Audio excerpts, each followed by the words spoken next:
And that's why they're fully that points to the deficiencies that we've always spoken about.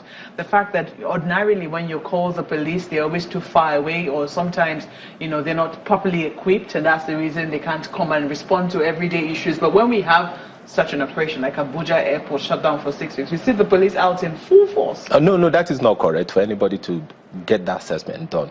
Mind you, I was public relation officer in the FCT Police Command for up to 5 years, and I know that our response rate to prevention of crime is 5 to 7 minutes. If you go through the streets of Abuja, at every strategic point, you see the ACOS, the Abuja Crime Control Squad, and so also with other states. We are trying to, the Inspector General of Police have directed Commissioner of Police and Assistant Inspector General of Police in charge of zone to increase on this. What is the police response number? The response rate now. The response rate. Not even the rate. The number. You said the rate is 5 to 7 minutes in Abuja. I'm sure that if we put that out, yes, I can give you. People, they're going to question it across the country. Yes, but even the response number, I'm in trouble right now and I need to call the police. What is the number? No, thank you so much. You know, you can take on 122. That's the 3 digits number. But for people in Abuja, I can't stay and start reeling out numbers of all the commands across the federation. We are still working on the normal numbers of 11 digits. But for those who are listening to us in Abuja, if you want to reach the police in Abuja, you can get on 08032003913. Or alternatively, a very long number. No. The 122, the central control, which is for the police, the fire service, and other emergency, are sit there.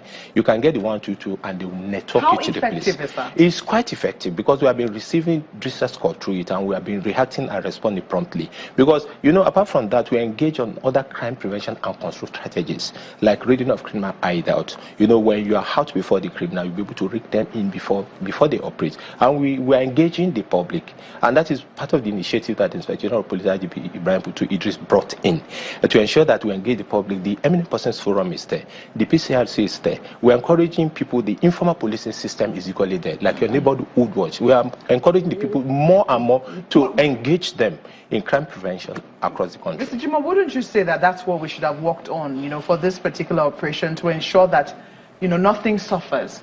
Because now people will ask, if they pulled out police from my own area to ensure that there's more police here, what if we are in trouble? How do we ensure that there's sufficient security deployment to those areas? I'll give you an instance. Just today, there were reports in that one of the aides to Senator Shehu Sani was attacked along the alternative route. I think it's the Buhari Kuje Road, somewhere going to the alternative route to Kaduna. They were attacked by armed robbers along that road, and so I think, and kidnappers as well, because some people were kidnapped. He was shot, one of the aides was shot. I think he's currently in Abuja hospital. There are questions as to if we deployed almost all the personnel that perhaps should have been on most of these roads to ensure that things like this do not happen.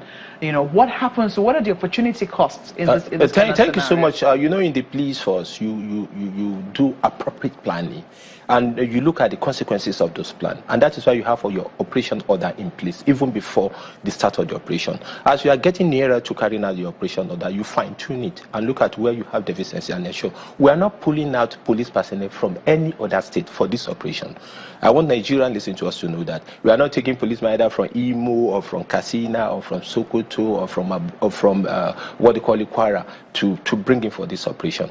We are using the manpower at our disposal. When you look at the instance you have said, I'm just getting to know that now. And I know the FCT Police Command is equally watching. We'll cross-check that. But if it's actually the truth, when there's a route from Kaduna to Abuja, which is popular route that everybody's following. If you follow Buhari, there's a divisional headquarters in Buhari, which is under the FCT Police Command. And I know very well that there's adequate deployment equally along that route. But that does not say crime in entirety. If you look at the way crime occurred, it occurred at a particular time where at times can spring surprise. That's why that you have plan in place, and that is why crime that cannot be detected, that cannot be prevented, are promptly detected. And I want to let you know that we have made a lot of progress in this regard in ensuring that we use detection as an effective tool of controlling crime. So are you telling me that all the policemen have been deployed on the popular highway, the Abuja-Kaduna the most popular route, only came from Abuja? That's what I'm telling you. Not only from Abuja, even from Kaduna. 3 states spans through the route between Kaduna and Abuja. You have from the Abuja and the FCT Police Command. You have in the middle the Niger State Police Command. You equally have at the end the Kaduna State Police Command. So the three commands can effectively provide patrol team that will cover this area. You know, we have a structure. Like you look at the police station, there are policemen deployed at the police station. You have policemen at the divisional headquarters. You have policemen at the area command level. You have policemen at the command headquarters level. We also that perform tactical duties and strategical duties at different levels. So we don't pull out this. We don't pull out what do you call it? Those who prevent crime in the neighborhood to bring to the road. You know, mind you, have the anti-riot police personnel that are there in case of anything that happened. You know, just yesterday, the Inspector General of Police deployed special intervention force to Ile-Ife.